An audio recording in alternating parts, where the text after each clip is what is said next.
লাভসগো Tripura news 8 আংলং নিলগিতমু গ্রেসি বিজেপি বাদনী তাংফং রত্নতি কক সালাইমুং আজব জাখা ভারতীয় জনতা পার্টি ত্রিপুরা প্রদেশ নিবখাক্তি কক্তি সালো গীতাঞ্জলি গেস্ট হাউস বিজেপি সর্বভারতীয় নি তাংফং তাংফং জিক সংনতি হাস্তে বিজেপি নি আজুকফাং রাজীव भट्टाचार्य मंत्री अग्र डॉक्टर मानिक शाह कक सालेमुंग आजखा।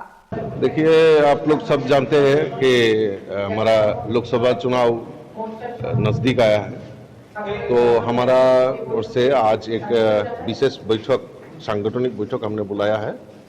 और आज हम लोग सब जानते हैं 107 का एपिसोड हमारा माननीय प्रधानमंत्री जी का मन की बात अनुष्ठान, वो भी हम लोग एक साथ सुनेंगे।